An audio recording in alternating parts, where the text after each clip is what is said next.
ဒါဘလောက်ဖို့ မိုးရတဲ့ခီးသွားတဲ့တပုတ်ကိုဒီနေ့အတွက်တင်ဆက်ပေးလိုက်ပါတယ်ဒီခီးစဉ်လေးကတော့အမီမန်လေးကနေပြီးတော့ပေါ့နော်တောင်ကြီးကိုအပြန်ရွာငံလမ်းကျောကနေပြန်ခဲ့တဲ့ဒီအမတ်တရား vlog လေးကိုတင်ဆက်ပေးလိုက်တာဖြစ်ပါတယ်ခင်ဗျဆိုတော့ကျွန်တော်ရွာငံလမ်းကျောသွားမယ်ဆိုလို့ရှိရင်ကျွန်တော်အရင်သွားမှာကတော့60ပေါ့နော်60ရတဲ့ဟန်မီမိုလိုင်းထိုင်တက်လာလို့ရှိရင်ကျွန်တော်တို့မြို့ကြီးကိုအလုံးလို့ရှမ်းဆိုတာနဲ့စပြီးတော့မြန်မှာတော့တောင်တက်တောင်ဆင်းနေပုံများတယ်ပေါ့နော်ပြီးတော့အမင်သွားတဲ့အချိန်ကမိုးရင်းကာလဖြစ်တယ်ပြီးကြတော့မုန်တိုင်းလည်းခဏခဏဝင်တဲ့အချိန်ကာလဖြစ်တာကြောင့်မို့ဟိုကမပြတ်ဘူးတောင်မို့တက်လိုက်တာနဲ့စပြီးမြင်တွေ့မြင်ကွင်းနေရတော့မြူရီဆိုင်နေရတယ်တိမ်နေအုပ်နေရတယ်ပေါ့နော်အဲ့ဒါကြီးမြင်ရတယ်ပြီးကြလို့ရှိရင်ကျွန်တော်တို့ရွာငံလမ်းကျောကဟန်မီမိုနဲ့ရွာငံလမ်းကျောချားမှာပေါ့နော်သူကတောင်တက်တောင်ဆင်းနေများတယ်ပြီးကြလို့ရှိရင်လမ်းတွေကနည်းနည်းကျင်းနေဆိုပေမဲ့လမ်းကတော့ကောင်းတယ်ပြီးကြလို့ရှိရင်တခုရှိတာကအိမ်စီးကိုင်းနေသွားမယ်ဆိုလို့ရှိရင်တော့သူကတော်တော်လေးသတိပြုဖို့တော့လုပ်မယ်ပေါ့နော်နောက်တစ်ချက်ကကျွန်တော်တို့ဒီဟန်မီမိုရွာငံလမ်းကျောအမြင်အရန်သဘောကျတယ်။ဘာကြောင့်လဲသူကຫນွေမိုးဆောင်မှာသူ့ရဲ့မတူညီတဲ့အလှမျိုးစုံခံစားလို့ရတယ်။အခုမိုးရည်သွားမယ်ဆိုလို့ရှိရင်တစ်ပင်နဲ့အမြဲတမ်းစိမ့်ဆိုနေပြီးတော့လေတန်ရှင်းတာပါနေတာရယ်နောက်ပြီးလို့ရှိရင်မြူရီဆိုင်နဲ့အလှရယ်ပေါ့နော်အဲ့ဒါဒီခံစားလို့ရတယ်။နောက်ပြီးလို့ရှိရင်ဒီလမ်းကျောတော်မှာမြင်ရတဲ့ရွာတွေရဲ့တန်ရှင်းတဲ့မှုတွေဒီလမ်းတွေအကွေးကောက်တွေရယ်ပေါ့နော်။တာယာပစရာကောင်းတဲ့ဖြူကနေလည်းဘယ်တော့မှဒီအိတ်ချစရာမဖြစ်ဘူး။ပြီးကြလို့ရှိရင်ရွာတွေရဲ့တန်ရှင်းတဲ့ရနေတဲ့ရှုကင်အလှတွေကလည်းအရင်သဘောကျစရာကောင်းတယ်။အခုဆိုလို့ရှိရင်တော့ကျွန်တော်တို့ဒီဟန်မီမိုမြို့ကြီးကိုလုံလို့ပေါ့နော်ရွာကန်နောက်နီးလာပြီအခုဆိုလို့ရှိရင်နာမည်ကျော်တဲ့ဒီတဲတောင်တွေပေါ့နော်တဲတောင်တော့ဖြတ်တဲ့နေရာကိုရောက်ပြီပေါ့နော်အမေထွက်လာတာမနေ့၈နိုင်ကျော်ပေါ့နော်အခုရောက်နေတာတော့နေ့လယ်7နိုင်ကျော်လောက်ဆိုလို့အဲ့ကိုရောက်သွားပြီဒီတဲတောင်တွေကတော့အရင်တုန်းကတော့ဒီတောင်ပလန်လေးပေါ့နော်အခုတော့ပြန်ပြီးအဆင်မြင့်ထားတယ်တိတ်မကြခင်မှာကျွန်တော်တို့ရွာကန်မြို့စပြီးဝင်လာပါပြီရွာကန်မြို့ဝင်မှာတော့ဒီမျက်စိစိမ်ပေါ့နော်အဲ့နားလေးရှိပါတယ်ခင်ဗျဒါကတော့ admin တို့စပြီးတော့နေ့လည်စာထမင်းစားနားတဲ့နေရာလေးပေါ့နော်ဒီခီးကတော့ကိုယ်ပိုင်ကားနဲ့မဝင်နဲ့ဒီ line နဲ့သွားတာဖြစ်တဲ့အတွက်သူတို့ရက်တဲ့နေရာမှာရဲနားရတယ်ပေါ့နော်စားပြတဲ့ဆိုင်လေးကတော့ဒီဆိုင်လေးမှာပါဒါဒီဆိုင်လေးကတော့သူ့အနေနဲ့ထားတဲ့သူတော့အဆင်ပြေတယ်ဆိုပေမဲ့ admin တို့တော့စားတာတိတ်ပြီးတော့အဆင်ပြေတယ်တော့မဟုတ်လားဘူးဘာကြောင့်လဲဆို admin စားလို့ရှိရင်အနည်းနဲ့စားခြင်းလို့ဒီမှာတရုတ်ခင်းနေရတယ်ပို့ပြီးဒီကရောင်းနေပေါ့နော်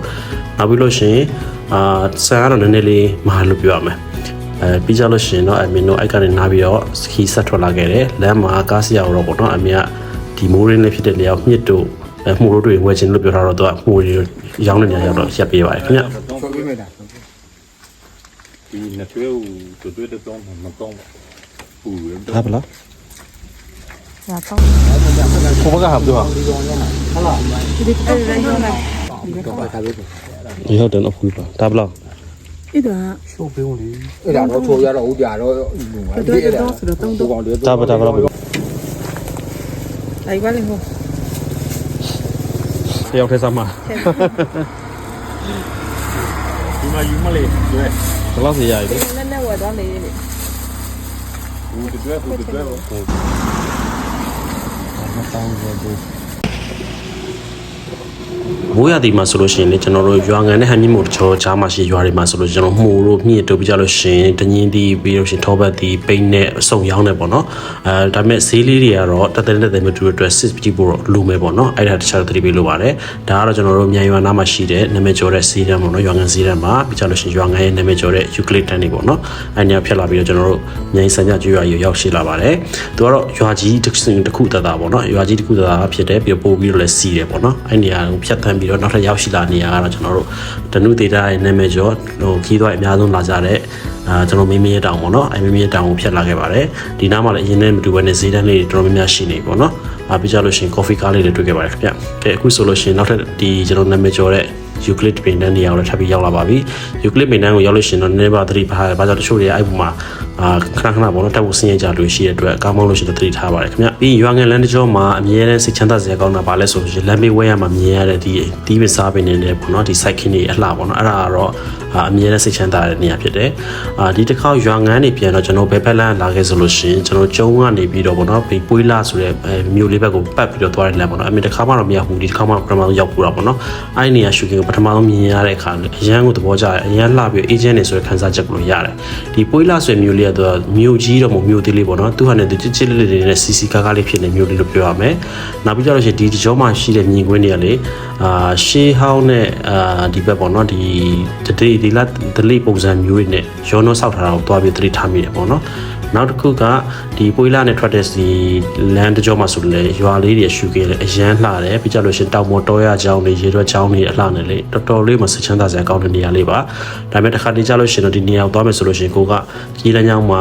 မရောက်ဘူးဆိုလို့ရှင်တော့ဒေသခံတွေမေးမြန်းပြီးသွားတာပိုကောင်းပါတယ်သွားလာရလမ်းတကြောမှာတော့နည်းနည်းပါတော့သွားလာလူနေတယ်ဆိုတော့သတိပြုမိပါတယ်နောက်ပြီးကြလို့ရှိရင်ဒီလမ်းတစ်ချောင်းမှာရေထွက်တွေတော်တော်များများလည်းသတိထားမိပါတယ်ခင်ဗျ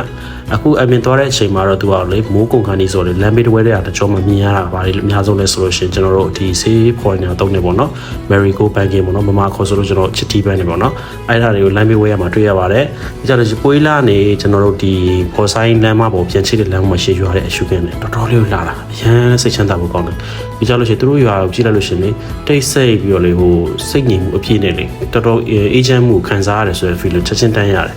ပြီးကြလို့ရှိရင်အဲ့ရွာရဲ့အပြင်ထွက်လို့ရှိရင်ကျွန်တော်လမ်းဘေးဝဲရမှာမြင်ရတဲ့တောင်ကမူတွေပြီးကြလို့ရှိရင် view point တွေနောက်ပြီးလို့ရှိရင်ကျွန်တော်ဒီ Marigo Bank နေအလားလေး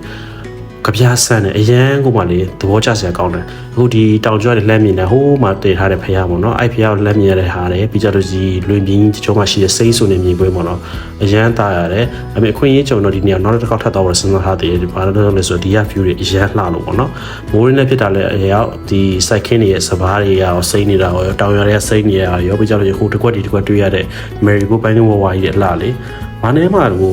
ပြောပြလို့မရအောင်စိတ်ထဲမှာကြည်နူးစရာကောင်းခံစားရတယ်အဲ့တော့အခွင့်အရေးကြုံလို့ရှိရင်ကျွန်တော်တို့ဒီပွေးလာပေါ့နော်ဘော်ဆိုင်နဲ့ပွေးလာချာမရှိလမ်းတို့လည်းတွားကြည့်စေချင်ပါတယ်အဖွဲလိုက်တွားတော့ပိုကောင်းတာပေါ့နော်နောက်တစ်ခုကဒီမှာဆိုလို့ရှိရင်